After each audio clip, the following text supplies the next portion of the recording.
মনীষীদের এবং বিজ্ঞানীদের থিম অনুযায়ী বর্তমানে গোটা দুনিয়া চলতেছে।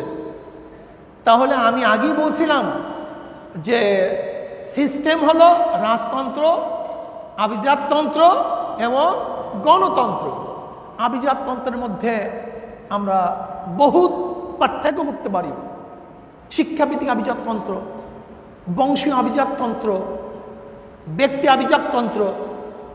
শিক্ষাগত সে ব্যক্তি অনেক শিক্ষিত, ভালো, জানুয়া, তাকে দেশের প্রধান বানিয়ে দাও। এটা হলো শিক্ষক মানে আভিজাততন্ত্র, শিক্ষাভিত্তিক। আর এটা হলো বংশীয়, যেমন হিন্দুদের মধ্যে সবচেয়ে বেশি পালন হয় যে ব্রাহ্মণ ছাড়া এবং এই গোত্র ছাড়া অন্য কোনো গোত্রের রাজা হওয়ার কোনো সুযোগই নাই।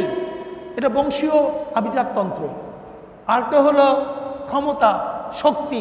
এই ব্যক্তি অনেক শক্তিশালী, এই ব্যক্তি আমার ক্ষমতাবান, কাজী তাকে রাষ্ট্রের প্রধান বানিয়ে দাও। আরেকটা হলো গণতন্ত্র। যেহেতু আজকে গণতন্ত্র নিয়ে বিষয়ে আলোচনা করব, এর জন্য আমরা এই বিষয়ে একটু পদক্ষেপ নেওয়ার চেষ্টা করবো। বাকি আল্লাহ আপনার ইচ্ছা। আসসালামু আলাইকুম ওয়া রাহমাতুল্লাহি ওয়া বারাকাতুহু।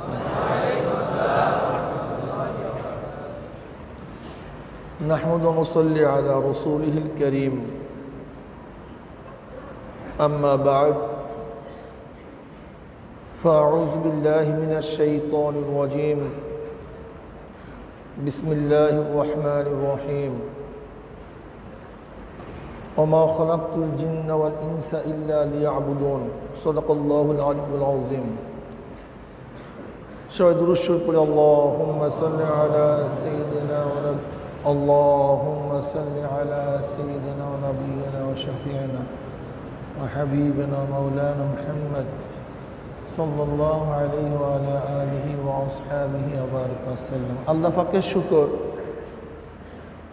যেই মাওলাই কারীম বিভিন্ন এলাকার থেকে গুরুত্বপূর্ণ এক কর্মশালায় আপনাকে আমাকে উপস্থিত হওয়ার তৌফিক দান করছেন, এর জন্য শুকরিয়া দান। সবাই বলে আলহামদুলিল্লাহ। শিক্ষা এবং দীক্ষা, তালিম, তরবিয়াত। তালিম তরবিয়াত ব্যতীত মানুষ গঠিত হতে পারে না। আর মানুষ যদি গঠনই না হয়, তার দ্বারা কোনো কাজও আঞ্জাম দেওয়া সম্ভব না। একটা মানুষকে গঠন করার জন্য এর জন্য প্রয়োজন তালিম, তরবিয়াত, শিক্ষা দীক্ষা,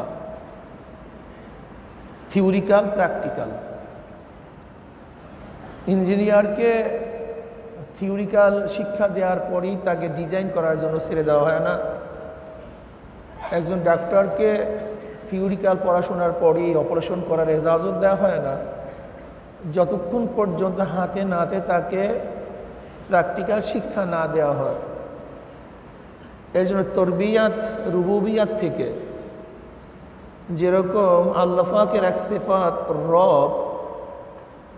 রব সিফাতের তো মূল অর্থ অস্তিত্বহীন থেকে কোনো বস্তুকে অস্তিত্বে এনে তার প্রয়োজন মিটাইয়া তাকে পূর্ণতায় পৌঁছায়া দেয়। যেমন আমরা ছিলাম অস্তিত্বহীন। হাল আতা আলাল ইনসানি হিনু মিনাদ দাহরি লাম ইয়াকুন শাইয়্যান মাযকুরা ইন্না খালাকনাল ইনসানা মিন নুতফাতিন আমশাজিন নাবতালিহি ফাজআলনাহু সামিয়ান বাসীরা। অস্তিত্বহীন ছিলাম, আল্লাহ পাক আমাদেরকে অস্তিত্বে নিয়ে আসছেন। মার গর্ভে যে প্রয়োজন ছিল, সেই প্রয়োজন আল্লাহ পাক মার গর্ভে পূরণ করেছেন। জন্ম হওয়ার পরে যে প্রয়োজন ছিল, আল্লাহ পাক রব্বুল আলামিন সেই সমস্ত প্রয়োজনগুলি মিটায়া আমাদেরকে পূর্ণতা পৌঁছাইয়া দিচ্ছে। তারবিয়াত ঠিক তদ্রূপ গঠন করা, প্রস্তুত করা, কিভাবে একটা মানুষকে তৈয়ার করা যায়, এর জন্য তারবিয়াতের খুব প্রয়োজন আছে কি নেই? আছে। এখন বলতে পারেন যে হুজুর, আমরা কিসের তরবিয়াত দেওয়ার জন্য আসছি? এ তো রাজনৈতিক তরবিয়াত। রাজনৈতিক প্রয়োজনটা কি? আমাদেরকে তো আল্লাহ পাক সৃষ্টি করেছেন ইবাদতের জন্য। ওমা খালাকতুল জিন্না ওয়াল ইনসা ইল্লা লিয়াবুদুন, মানুষ এবং জিনকে আমি সৃষ্টি করি নাই, করছে একমাত্র ইবাদতের জন্য। আসলে ইবাদত শব্দটার উপলব্ধি এবং বুঝ আমাদের অনেকের মধ্যে ক্লিয়ার না থাকার কারণে আমাদের মধ্যে সমস্যার সৃষ্টি হয়েছে। যে ইবাদত শব্দটার পূর্ণ বুঝ আমাদের মধ্যে থাকতো, তাহলে কারোর উপরে কারোর অভিযোগও থাকতো না, প্রশ্নও থাকতো না। আসলে মূল সমস্যা হচ্ছে ইবাদত শব্দটা বোঝার মধ্যে। ইবাদত আপ থেকে, আপ শব্দের অর্থ গোলাম। গোলাম সবসময় মালিকের অনুকরণ অনুসরণ, তার পাবন্দি করে, আনুগত্যতা স্বীকার করে, কিন্তু তাকে পূজা করে না।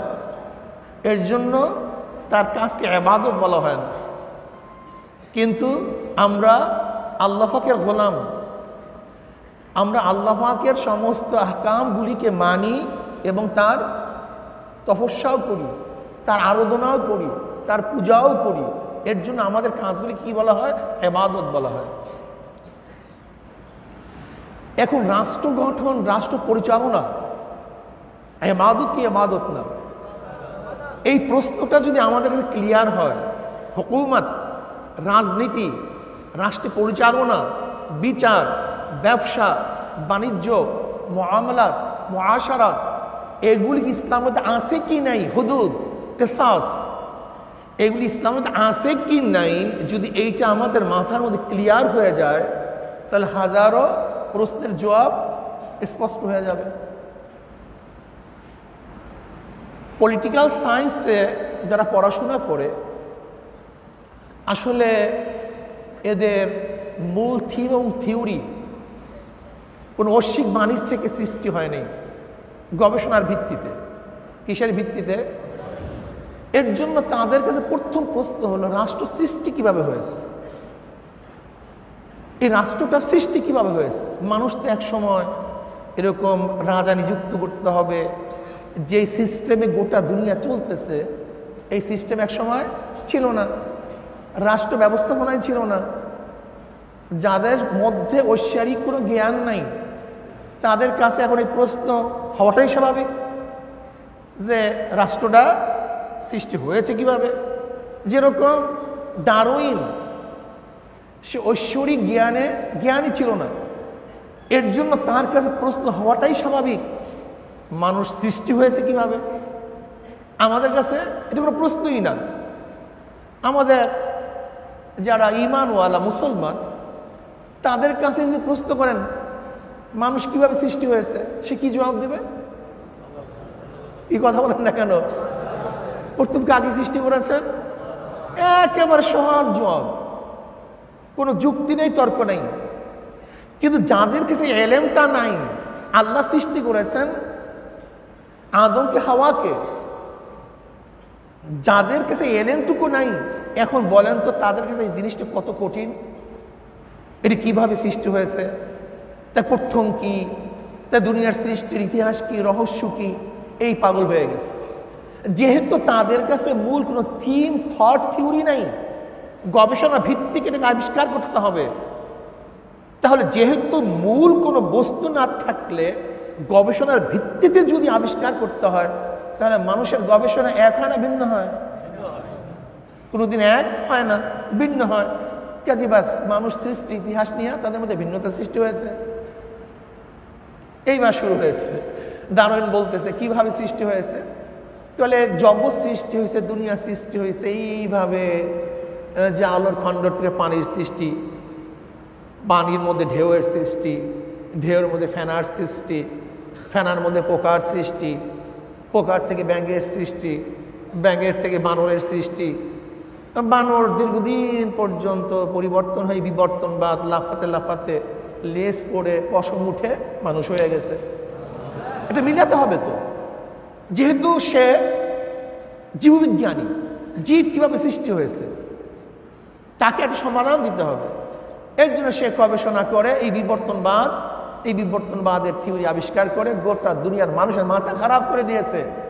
যাদের মধ্যে ঐশ্বরিক জ্ঞান নাই তাদের মধ্যে এই এলেম, এই জ্ঞান দিয়ে দিয়েছে যে মানুষ আল্লাহর থেকে না, মানুষ মানুষ থেকে না, মানুষ জানোয়ারের থেকে। ঠিক যাদের কাছে ঐশ্বরিক জ্ঞান নাই, যদি তাদের কাছে প্রশ্ন করেন যে রাষ্ট্র কীভাবে সৃষ্টি হয়েছে, তখন এই চিন্তা করা শুরু করছে। সোশ্যাল ওয়ার্ক, রাষ্ট্র সৃষ্টির প্রথমে কি সোশ্যাল ওয়ার্ক। প্রথম ছিল ন্যাচারাল স্টেট, এই দুনিয়ার ন্যাচারাল স্টেট ছিল। এই রাষ্ট্র বলতে কিছুই ছিল না, যার যার মতো সে চলাফেরা করত, যার যার মতো চলাফেরা করত। এরপর কি হয়েছে? Social work. মানুষ সামাজিক বন্দির মাধ্যমে নিজেদের উপরে একটা কর্তা সৃষ্টি করেছে, কর্তা সৃষ্টি করেছে। যে কেন সৃষ্টি করেছে? মানুষের নেচার হলো, মানুষের স্বাভাবিক অভ্যাস হলো নিজেকে প্রাধান্য দেয়া, নিজেকে প্রাধান্য দেয়া। আর নিজেকে প্রাধান্য দিয়ে যদি মানুষ চলতে চায় তাহলে আরেকজনের সাথে ঝগড়া হওয়াটাই স্বাভাবিক। যখন ঝগড়া সৃষ্টি হয়েছে মিটাবে কে? সমাধান কি করবে? তখন তাদের ঝগড়া বিবাদ নিরসনের জন্যই তাদের মধ্যে পরিকল্পনা সৃষ্টি হয়েছে যে না, আমাদের মধ্যে একজন শাসক বা একজন নেতার প্রয়োজন। এই সোশ্যাল ওয়ার্ক, সামাজিক বন্ধনের ভিত্তিতে তারা ছোট্ট একটা রাষ্ট্র গঠন করে। এইটি হলো রাষ্ট্রের প্রথম রূপরেখা। এটা হলো রাষ্ট্রবিজ্ঞানীদের মূল থিওরি। তা সোশ্যাল ওয়ার্কের মধ্যেই দুইটা জিনিস সৃষ্টি হয়েছে। একটা হলো সোশ্যাল ওয়ার্কের মাধ্যমে যেরকম এক ব্যবস্থাপনা, যার মধ্যে এক নেতা থাকবেন, তার আনুগত্য সৃষ্টি হবে, তার কথা আমরা মানব, সে যেইভাবে আমাদেরকে নির্দেশ করবে সেই নির্দেশ অনুযায়ী আমরা চলব। এর মধ্যে আর এক সিস্টেম চালু হয়ে গেছে, স্বেচ্ছাচারতন্ত্র। কি তন্ত্র ভাই? স্বেচ্ছাচারতন্ত্র। তাই সোশ্যাল ওয়ার্কের মাধ্যমেই দুইটা নীতি আদর্শ একই সাথে বাস্তবায়ন হয়ে গেছে। এটা হলো তাদের মূল থিম এবং থিওরি। এখন তাদের বলতেছি রাষ্ট্রটা সৃষ্টি হওয়ার তো একটা পদ্ধতি, কেউ বলছে সোশ্যাল ওয়ার্ক, আর কেউ কেউ বলতে চায় না, রাষ্ট্র সৃষ্টি হয়েছে বল প্রয়োগের মাধ্যমে। কিসের প্রয়োগের মাধ্যমে? বল প্রয়োগ নীতি। কেউ বলছে রাষ্ট্র সৃষ্টির প্রথম ভিত্তি কি? সোশ্যাল ওয়ার্ক, সামাজিক বন্ধন। দ্বিতীয়টা কি? বল প্রয়োগ। যে শক্তিমান হয় সে একজনকে পরাজিত করে, আর যে পরাজিত করে সে নেতৃত্ব প্রদান করে। ঠিক তদ্রূপ তৎকালীন সময় যাদের মধ্যে শক্তি ছিল তারা অন্যের উপরে বিজয় হয়ে তারা যখন শাসক হয়, তা শাসকের আন্ডারে শাসিত থাকে, এরকম মিলেই রাষ্ট্র কি হয়েছে? সৃষ্টি হয়েছে। কেউ কেউ বলছে না, এইভাবে না, এইটা পিতৃ এবং মাতৃ বংশক্রমে রাষ্ট্র সৃষ্টি হয়েছে। কেমন? যেমন এই বংশের এতজন, যেরকম আছে বিশাল এক বংশ, যেমন এই বংশ এই কবিলা, এই কবিলা, এই কবিলা, এই কবিলা করতে করতে গোত্রপতি, পিতৃ এবং মাতৃ পরিচয় গোত্রপতিদের একত্রিত হওয়ার মাধ্যমেই গোত্ররা একজন পতি, একজন নেতা নির্বাচন করছে। ওই নেতা তাদের গোত্রের উপরে শাসন পরিচালনা করছে। এইভাবে কি হয়েছে? রাষ্ট্রের সৃষ্টি হয়েছে। যেহেতু আমি আগেই বলছি তাদের কাছে কি ছিল না? ঐশিক জ্ঞান ছিল না। এর জন্য স্টেট, রাষ্ট্র কিভাবে সৃষ্টি হয়েছে এর জন্য তাদেরকে গবেষণা করে বের করতে হবে। কেউ বলছে না, ঐশিক মতবাদের ভিত্তিতে, খোদাই প্রদত্ত আইনের ভিত্তিতে রাষ্ট্র হয়েছে, সৃষ্টি হয়েছে। এই হলো রাষ্ট্র সৃষ্টির স্টেট, কিভাবে রাষ্ট্র কিভাবে সৃষ্টি হয়েছে এরকম কিছু মৌলিক ধ্যান ধারণা তারা গবেষণার মাধ্যমে জাতিকে স্থাপন করেছে। এর মধ্যে প্রথম রাষ্ট্র সম্পর্কে যাদের জ্ঞান গরিমা সর্বোর্ধ্বে, আমরা তাদের নাম হিসাবে বলতে পারি সক্রেটিস। সক্রেটিসের জন্ম তো ঈসাই সালের প্রায় 400 বছর আগে। 400 বছর আগে সক্রেটিস, ইনি গ্রিসের এথেন্সে জন্মগ্রহণ করেছে। গ্রিস অনেক আগের থেকে সভ্য কান্ট্রি। মনে রাখতে হবে তৎকালীন সময় নগর ভিত্তিক রাষ্ট্র সৃষ্টি হয়েছিল। কি ভিত্তিক ভাই? নগর শহর ভিত্তিক। এরকম বিশাল স্টেট ছিল না, ছোট্ট স্টেট। গ্রিসের এথেন্সে এক স্টেট ছিল। তৎকালীন সময় সেই এথেন্সের যে সরকার পরিচালনা করছে সেখানে লোক সংখ্যা ছিল মাত্র 10,000 বা তার চেয়ে কম বেশি। এইটা একটা রাষ্ট্র। পাশে আর এক নগর যেখানে লোক আছে 2,000, সেটা একটা রাষ্ট্র। পাশে এক ছোট্ট নগর যেখানে লোক আছে 300, সেটা একটা রাষ্ট্র। তাহলে সক্রেটিস জন্মগ্রহণ করেছে ঈসা 450 বছর আগে গ্রিসের এথেন্সে। সেই প্রথম এই রাষ্ট্র ব্যবস্থা সম্পর্কে এবং প্রচলিত ধ্যান ধারণা আদর্শের বিপরীতে কিছু বক্তব্য এবং থিওরি তিনি প্রচার করছেন। যে থিওরি তৎকালীন সময় বাদশাহ এবং জনগণের মতে কি ছিল? বিরোধী ছিল, খেলাফ ছিল, উল্টা ছিল। এই থিওরি কে আবিষ্কার করছে? সক্রেটিস। এই কারণে তার বিরুদ্ধে রাজার কাছে নালিশ গেছে, মামলা দায়ের হয়েছে। রাজা তাকে ডাকছে, বন্দি করছে। যেহেতু সক্রেটিস নতুন এক থিওরি অ্যাপ্লাই করার কারণে তার কিছু ভক্ত সৃষ্টি হয়েছে। যেহেতু যুক্তিসঙ্গত কিছু থিওরি দেওয়ার কারণে তার কিছু ভক্ত সৃষ্টি হয়েছে। এখন জেলখানার যে জেলার ছিল সে তার ভক্ত ছিল। সে বলতেছে, আপনি যে নগরীর মধ্যে আছেন, দেশের মধ্যে আছেন, আপনাকে রাজা অ্যারেস্ট করেছে, কিন্তু আমরা আপনাকে এখান থেকে বের হওয়ার সুযোগ করে দিচ্ছি। আপনি ইচ্ছা করলে এখান থেকে বের হয়ে যেতে পারেন, অন্য নগরে গিয়ে বসবাস করেন। তাহলে এই রাজার হুকুমতের বাইরে যদি চলে যান তাহলে রাজা আপনাকে কি করতে পারবে না? হত্যা করতে পারবে না, ফাঁসি দিতে পারবে না। কিন্তু সক্রেটিস কি বলতেছে? সক্রেটিস বলতেছেন, না, আমি একটা কমিটমেন্টের আওতায়, আমি একটা ওয়াদাবদ্ধ এই হুকুমাতের সাথে, এই ক্ষমতার সাথে, এই আইনের সাথে। কাজী সরকারের লাগামহীন ক্ষমতা আছে। যেহেতু আমি তার সাথে ওয়াদাবদ্ধ, সে ইচ্ছা করলে আমাকে ফাঁসি দিতে পারে। তার হুকুমের যেহেতু আমি গোলাম, কাজে আমি এখান থেকে পালাবো না, বের হব না। তৎকালীন সময় কাউকে যদি ফাঁসি দেওয়া হতো, তার নিয়ম ছিল তাকে বিষ পান করানো হতো। তার সক্রেটিসকে যখন বিষ দেওয়া হয়েছে, সে নিজের সন্তুষ্টি চিত্তে সেই বিষ গিলে ফেলেছেন এবং মারা গেছে। এই সক্রেটিসের একটা থিওরি ছিল বল প্রয়োগ, মানে যার বল থাকবে, শক্তি থাকবে, সে কি হবে? শাসক হবে। কাজে যেহেতু রাজার কি আছে? শক্তি আছে, লাগামহীন ক্ষমতা আছে, কাজে সে যদি আমাকে বল প্রয়োগ করে তার আপত্তির কিছু নাই, যেহেতু আমি তার সাথে ওয়াদাবদ্ধ, এক ওয়াদা আবদ্ধ, কাজে আমি এখান থেকে পলাবো না।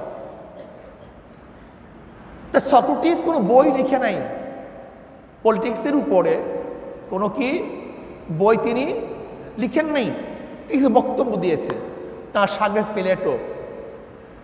শাগরেদ প্লেটো গোটা দুনিয়ার মধ্যে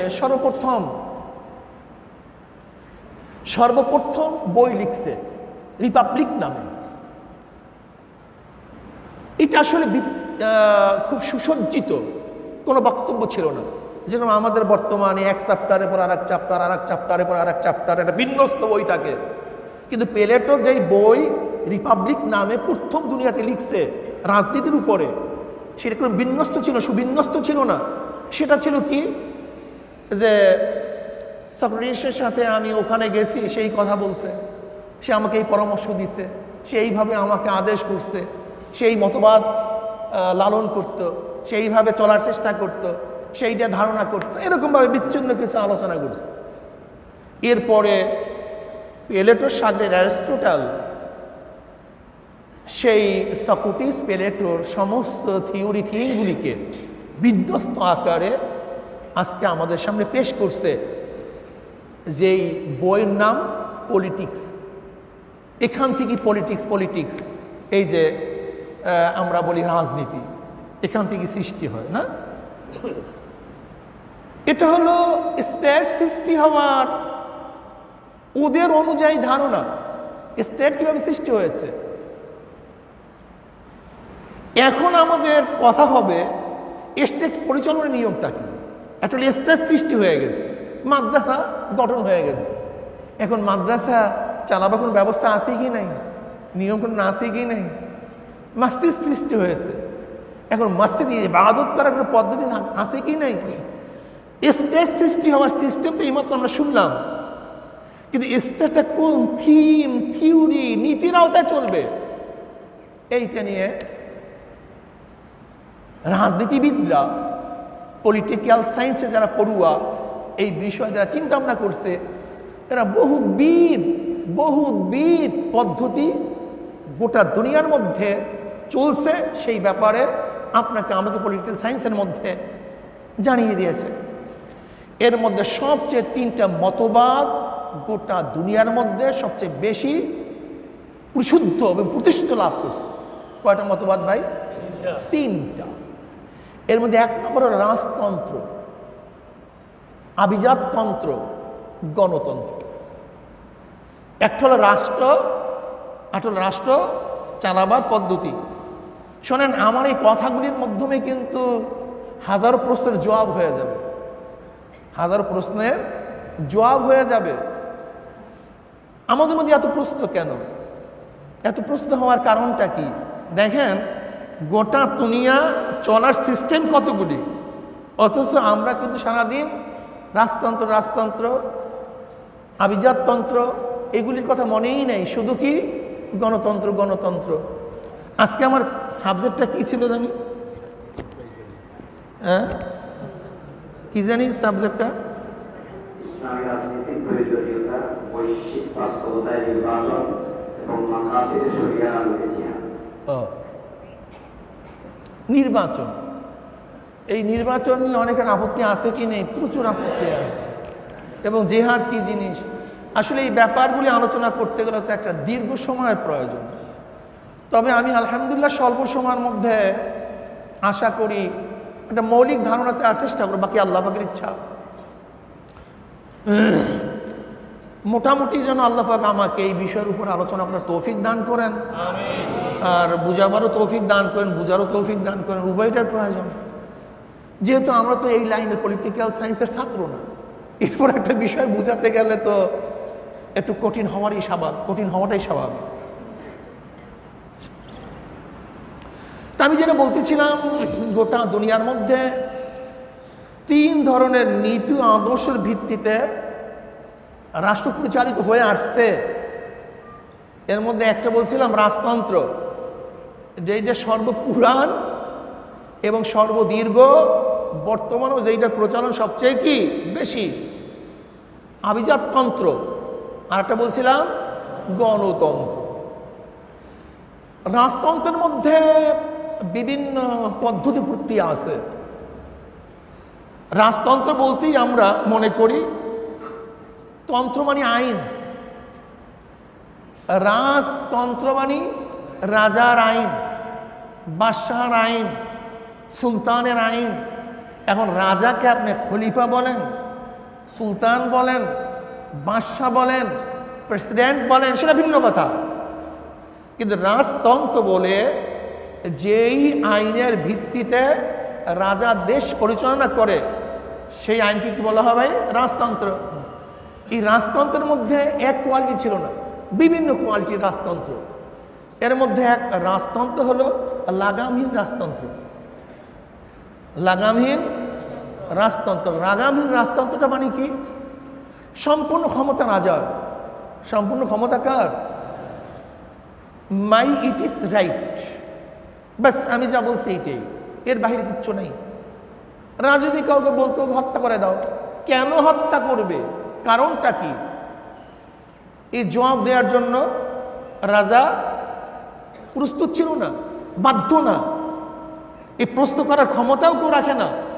ওকে ছেড়ে দাও, ব্যাস। কেন ছাড়বে? খুনি, 1000 খুনের আসামি, না এই প্রশ্ন করার ক্ষমতা কারোর ছিল না। রাজা বলছে সারবা ছেড়ে দাও, এখানে সে খুনিকা দোষী এটা দেখার বিষয় নয়, ওর জমি কবজা করে নাও, ওই মেয়েটাকে আমার কাছে নিয়ে আসো, ওকে ধর্ষণ করো, ওকে বের করে দাও, ওকে জ্বালিয়ে দাও, ওকে পুড়িয়ে দাও, যা মনে চায় সেইটাই সে করতে পারত। এই রাজতন্ত্রের নাম কি? লাগামহীন রাজতন্ত্র। যা ইচ্ছা স্বৈরতন্ত্র, যা মনে চায় তাই তুমি করো। রাজতন্ত্রের এক কোয়ালিটি। এই রাজতন্ত্রই ফেরাউনকে ফেরাউন বানায় দিস, নমরুদকে নমরুদ বানায় দিস, যেখানে আপত্তি করার ক্ষমতা কাউর ছিল না, যা মনে চায় তাই করত। আর এক রাজতন্ত্র হলো সংসদীয় রাজতন্ত্র। কি রাজতন্ত্র ভাই? সংসদীয় রাজতন্ত্র। সংসদীয় রাজতন্ত্রের মধ্যে অনেক অনেক ডিফারেন্স আছে, যেগুলি ব্যাখ্যা দেওয়া আমার দরকার নেই। সংসদীয় রাজতন্ত্রের মধ্যে এক হলো রাজা কোনো সংসদের আওতায় থাকবে, তার একটা পরিষদ থাকবে, রাজা কারোর সাথে পরামর্শ করবে। এর মধ্যে আবার পার্থক্য আছে। পার্থক্যটা কি?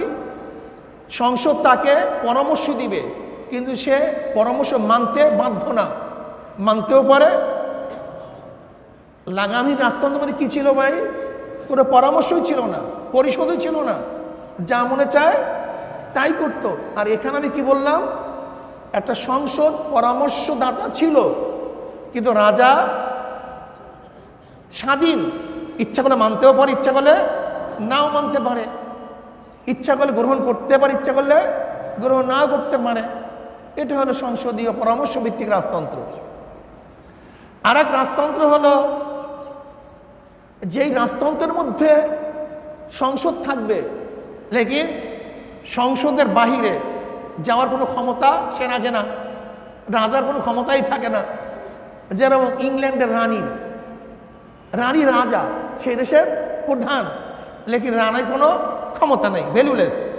অর্থাৎ সংসদ যা পাশ করবে তার উপরে সে দস্তখত করতে বাধ্য। এমনকি রানী এলিজাবেথ থেকে এরকমও কথা বক্তব্য আছে, আমি জানি এই আইনটা ঠিক নয়, তারপর আমি দস্তখত করে দিলাম, মানে তার কোনো ক্ষমতাই নেই, ভ্যালুলেস। তা আমি কি বললাম? রাজতন্ত্রের মধ্যে এখন লাগামহীন ছিল, আর একটা হলো সংসদীয় রাজতন্ত্রের মধ্যে কিছুটা বাইন্ডিং ছিল। আর একটা সংসদের কথা কি বললাম? যেখানে রাজার কোনো ক্ষমতাই নেই, ক্ষমতাহীন, ভ্যালুলেস। তাহলে দেখেন রাজতন্ত্রের মধ্যে এক কোয়ালিটি না, বিভিন্ন কোয়ালিটি।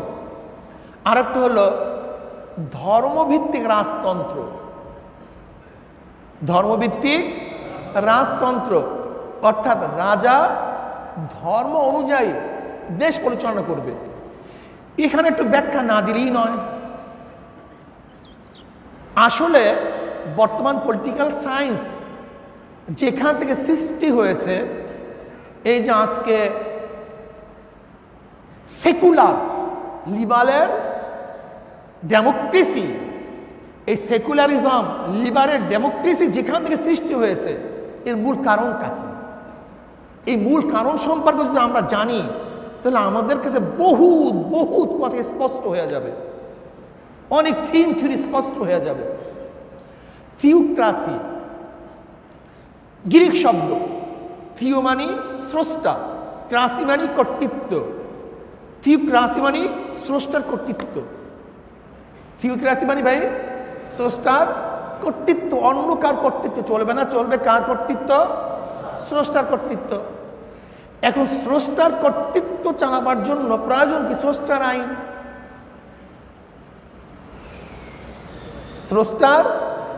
স্রষ্টার কর্তৃত্বের জন্য প্রয়োজন স্রষ্টার আইন। এখন তাওরাতের মধ্যে, ইনজিলের মধ্যে তো পুরো বিধিবিধান নাই, আইন তো হলো স্রষ্টার। এখন স্রষ্টার আইন কোনটা, এটা ফয়সালা করবে কে?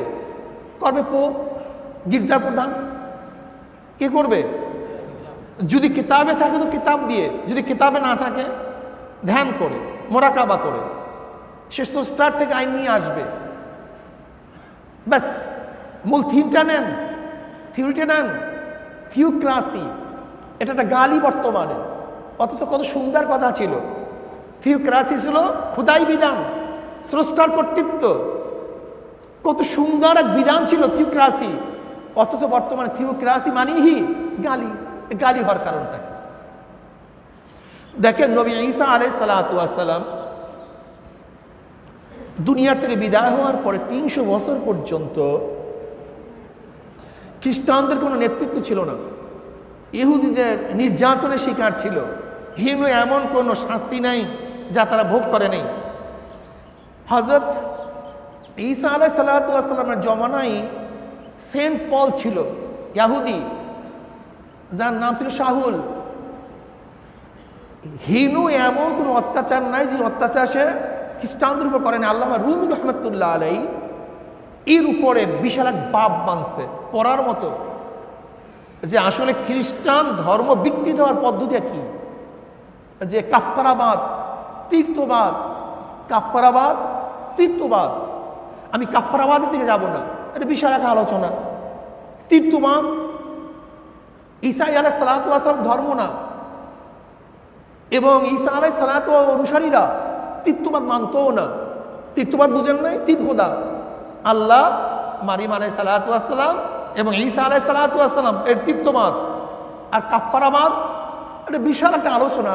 শুধু এতটুকুই মনে করেন যে ঈসা আলাইহিস সালাতু ওয়াস সালাম স্বাভাবিক জন্ম না হওয়ার কারণটা কি ছিল? সবাই তো স্বাভাবিক জন্ম হয়েছে, যে মার গর্ভের থেকে আসছি বাপের মাধ্যমে, কিন্তু নবী ঈসা আলাইহিস সালাতু বাপবিহীন জন্ম হওয়ার কি কারণ ছিল? এর মূল কারণ ছিল যে যেহেতু আদম আলাইহিস সালাতু ওয়াস সালাম গুনাহ করছে, আল্লাহ মাফ করে দেন, সেই গুনাহ বংশক্রমে সমস্ত রক্তের মধ্যে মিশে আছে। এর জন্য ঈসা আলাইহিস সালাতু ওয়াস সালাম এই সমস্ত গুনাহ কাফফারার জন্য এই পদ্ধতিতে আসেন নাই, তিনি আসছেন ভিন্ন পদ্ধতিতে, ঈসাইদের সমস্ত গুনাহ মাফ করার জন্য। এর জন্য ঈসাইদের কোনো গুনাহ নাই, শুধু ঈসা আলাইহিস সালাতু ওয়াস সালামকে সম্মান, ইজ্জত, তপস্যা, তার উপরে বিশ্বাস এবং পুরুষকে চুম্বন করলেই যত গুনাহ আছে সব গুনাহ মাফ হয়ে যাবে। এটা কাফফারাবাদ। এটা প্রথম এই সেন্ট পল এইটার মধ্যে ঢুকায় দিস।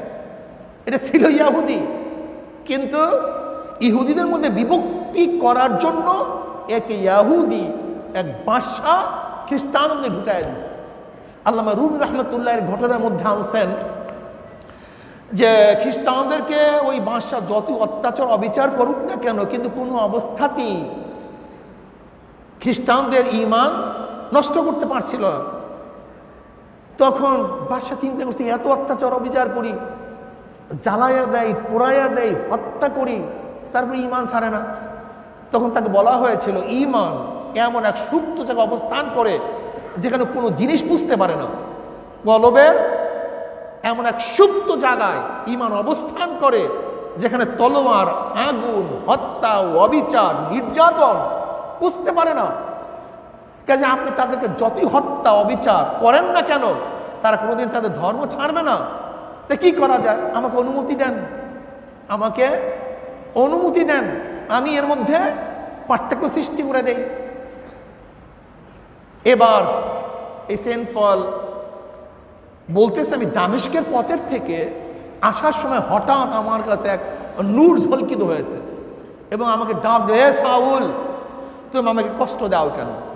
তার মানে হলো, এই হলো ঈসা।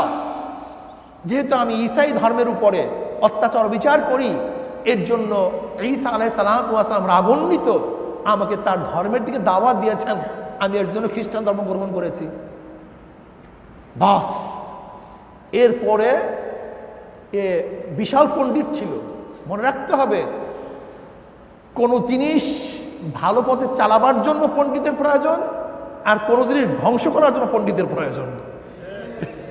সবসময় মনে রাখবেন, কোনো জিনিস তার মানজিলে মাকসাদে পৌঁছাবার জন্য জ্ঞানীর প্রয়োজন, আর কোনো জিনিসকে ধ্বংস করার জন্য জ্ঞানের প্রয়োজন। এই সেন্ট পলের মতো জ্ঞানী ব্যতীত খ্রিস্টানকে ধ্বংস করা যায় না। ঠিক লামাজিদের মধ্যে, এই লামাজহাবিদের মধ্যে কিছু জ্ঞানী আছে, এই জ্ঞানী থাকার কারণেই ধর্মকে ধ্বংস করতেছে। এই কথা আজকে বলবো না, তাহলে অন্যদিকে চলে যাবে।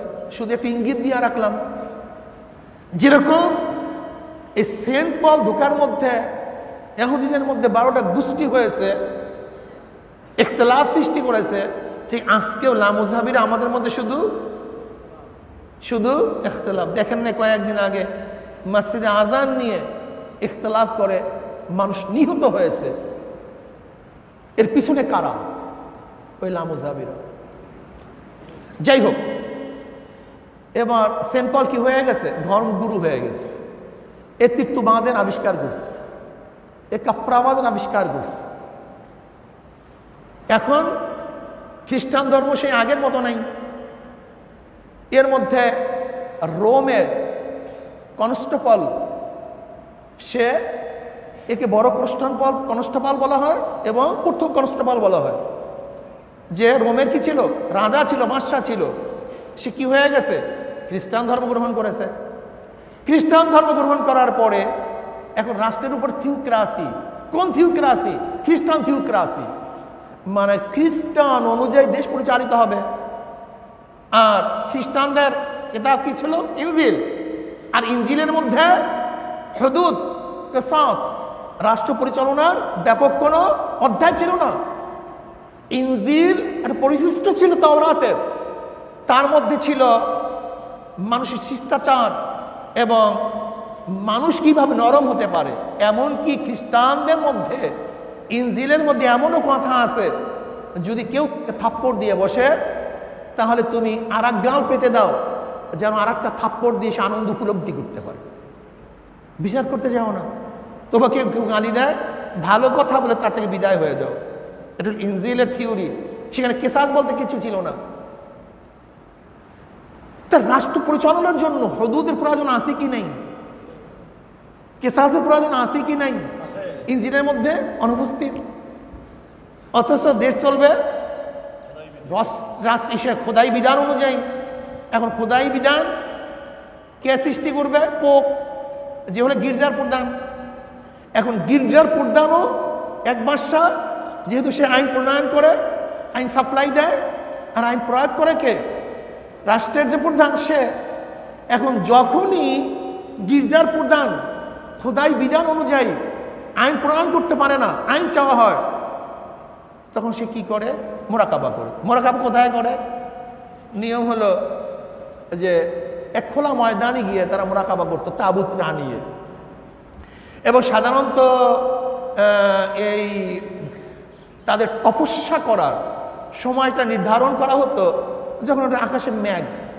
যদি আকাশে মেঘের সময় বিজলি চমকায়া যাইতো তাহলে তখন কথাই নাই। তারা মনে করতো আল্লাহর নূর, ওহী চলে আসছে, ইলহাম চলে আসছে। কাজী এইটা হলো খোদাই বিধান।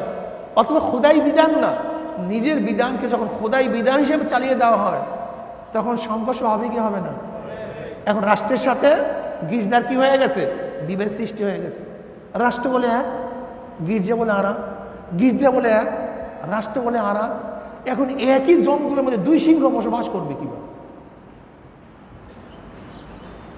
একই পাড়ার মধ্যে দুইটা বাঘ থাকবে কিভাবে? একই কান্ট্রির মধ্যে দুই বাদশা কিভাবে নেতৃত্ব প্রদান করবে? সারাদিন সংঘর্ষ লেগে থাকে। এখন গির্জার মোকাবেলাও কেউ করতে পারে না, গির্জার বিরুদ্ধে কেউ কথাও বলতে পারে না।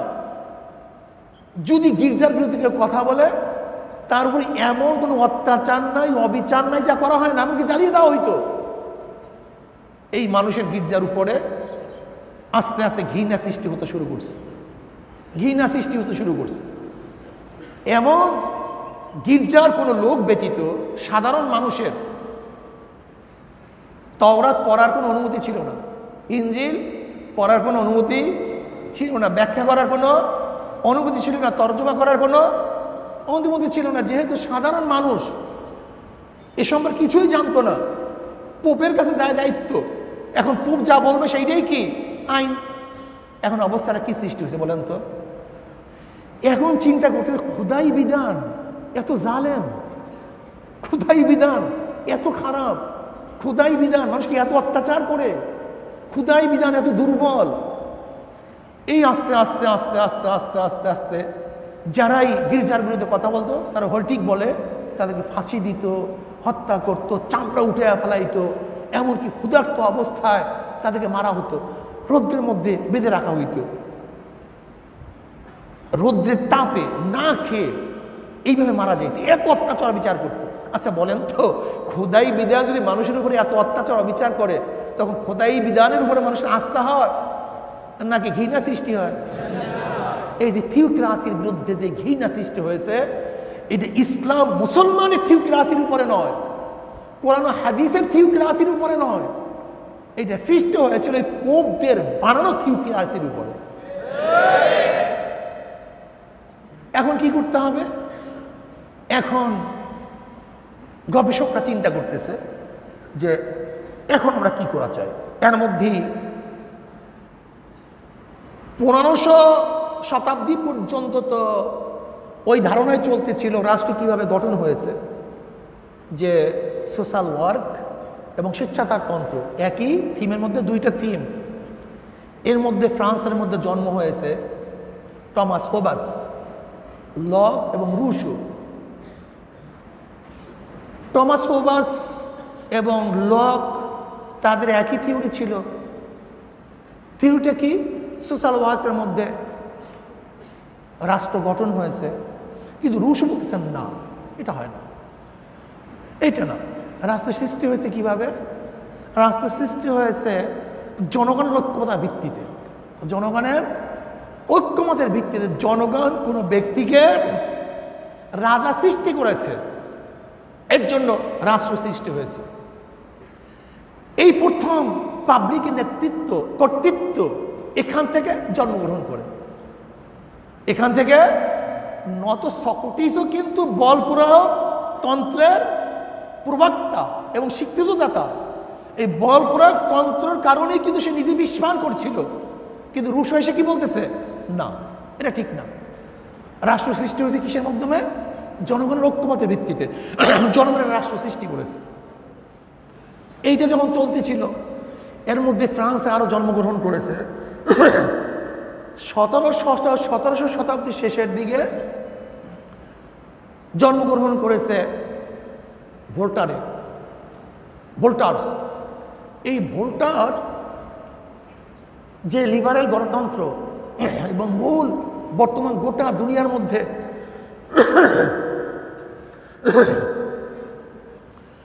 দুনিয়ার মধ্যে যেই থিম এবং থিওরি চলতেছে, এর মূল প্রবক্তা কারা? ভোল্টেয়ার। কে ভাই? ভোল্টেয়ার। আর একজন হলো মন্টেস্কো, আর একজন হলো রুশো। এই ভোল্টেয়ার, মন্টেস্কো এবং রুশো এরা ফ্রান্সে জন্মগ্রহণ করেছে। মন্টেস্কো, ভোল্টেয়ারের তো জন্মের কথা এইমাত্র আমি বললাম যে 1700 শতাব্দীর শেষে জন্মগ্রহণ করেছে, 18 শতাব্দী সে মারা গেছে। এই ভোল্টেয়ার একজন দার্শনিক ছিল, বিজ্ঞানী ছিল, বহু পুস্তক সে লিখেছে।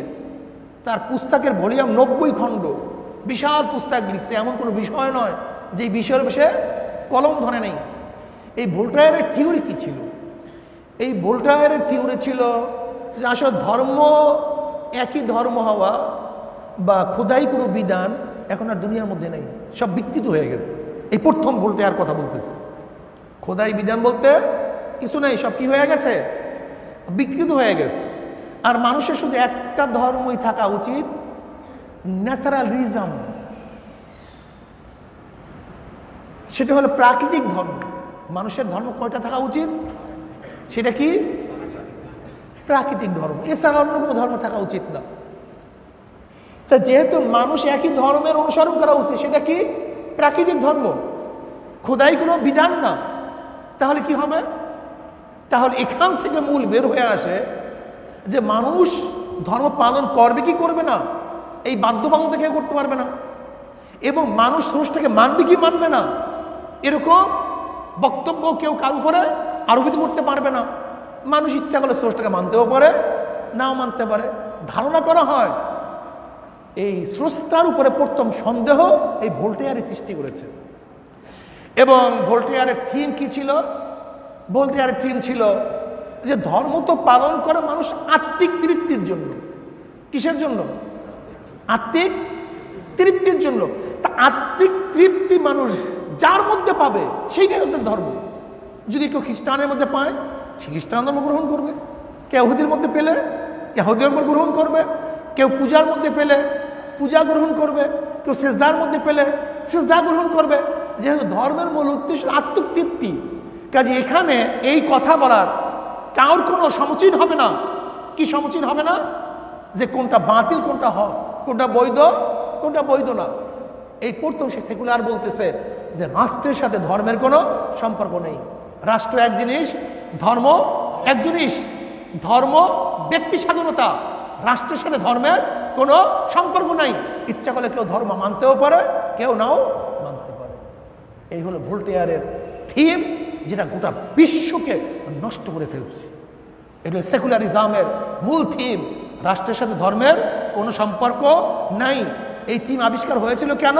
ওই থিওক্রাসির বিরুদ্ধে। থিওক্রাসি মনে আছে তো? গির্জা মন্দিরে এবং পোপদের জুলুম অত্যাচারের ভিত্তিতে মানুষ ধর্মের উপরে বীতশ্রদ্ধা হয়ে তাদের মাথার থেকে এই সমস্ত জিনিস আবিষ্কার হয়েছে যে এই বালাকে যতক্ষণ পর্যন্ত রাষ্ট্রের থেকে না ছড়ানো যাবে ততক্ষণ পর্যন্ত আমরা কেউ শান্তিতে থাকতে পারবো না, বসবাস করতে পারবো না। এই শুরু হয়েছে ধর্ম এক জিনিস, রাষ্ট্র ভিন্ন জিনিস।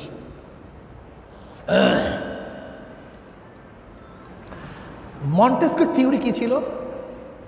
সেপারেশন পাওয়ার। সেপারেশন পাওয়ার, ক্ষমতার বিভক্তি।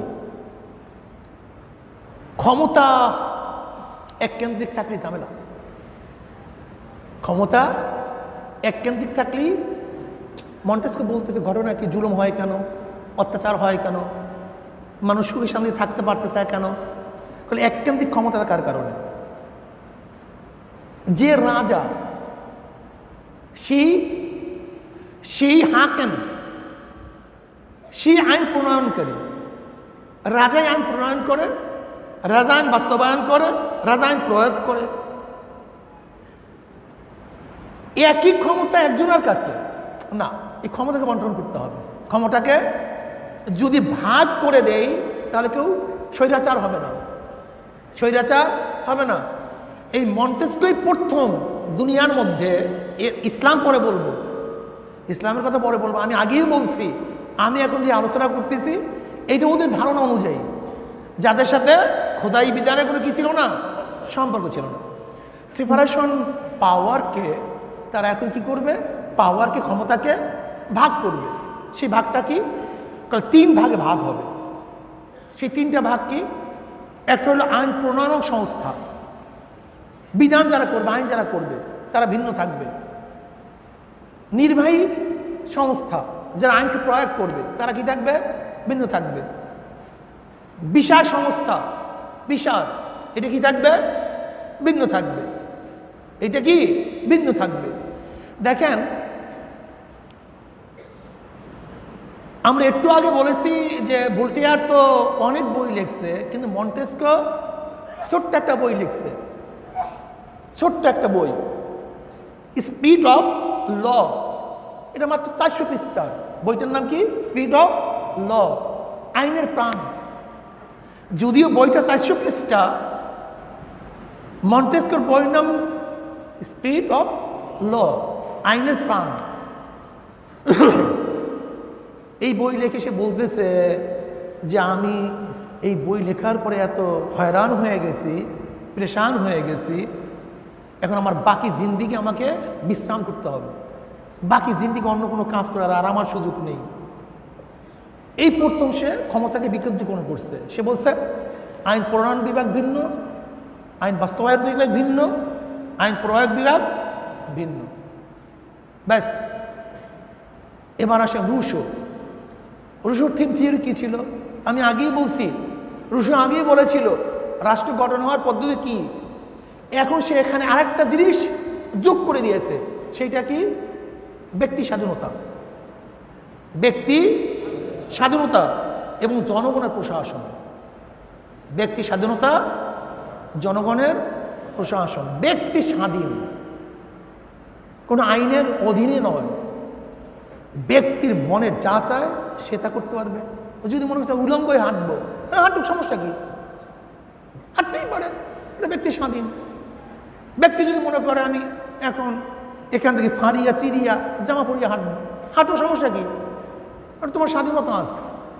ব্যক্তি যদি মনে করে আমি ওপেনে এখন এই কাজ করব, করতে পারো, ব্যক্তি স্বাধীনতা আছে। এই ব্যক্তি স্বাধীনতা দিতে গিয়ে এখন ইউরোপের অবস্থা তো আপনারা দেখতেছেন, ব্যক্তি স্বাধীনতা কোন পর্যায়ে গিয়ে পড়ছে। মনে যা চায় সেইটি করতে পারে। তাহলে দেখা গেল এই সমস্ত মনীষীদের এবং বিজ্ঞানীদের থিম অনুযায়ী বর্তমানে গোটা দুনিয়া চলতেছে। তাহলে আমি আগেই বলছিলাম যে সিস্টেম হলো রাজতন্ত্র, আভিজাততন্ত্র এবং গণতন্ত্র। আভিজাততন্ত্রের মধ্যে আমরা বহুত পার্থক্য করতে পারি। শিক্ষাভিত্তিক আভিজাততন্ত্র, বংশীয় আভিজাততন্ত্র, ব্যক্তি আভিজাততন্ত্র। শিক্ষাগত, সে ব্যক্তি অনেক শিক্ষিত, ভালো, জানুয়া, তাকে দেশে প্রধান বানিয়ে দাও। এটা হলো শিক্ষক মানে আভিজাততন্ত্র, শিক্ষাভিত্তিক। আরটা হলো বংশীয়, যেমন হিন্দুদের মধ্যে সবচেয়ে বেশি পালন হয় যে ব্রাহ্মণ ছাড়া এবং এই গোত্র ছাড়া অন্য কোনো গোত্রের রাজা হওয়ার কোনো সুযোগই নাই। এটা বংশীয় আভিজাততন্ত্র। আরটা হলো ক্ষমতা, শক্তি, এই ব্যক্তি অনেক শক্তিশালী, এই ব্যক্তি আমার ক্ষমতাবান, কাজী তাকে রাষ্ট্রের প্রধান বানিয়ে দাও। আর একটা হলো গণতন্ত্র। যেহেতু আজকে গণতন্ত্র নিয়ে বিষয়ে আলোচনা করব, এর জন্য আমরা এই বিষয়ে একটু পদক্ষেপ নেওয়ার চেষ্টা করবো, বাকি আল্লাহর ইচ্ছা।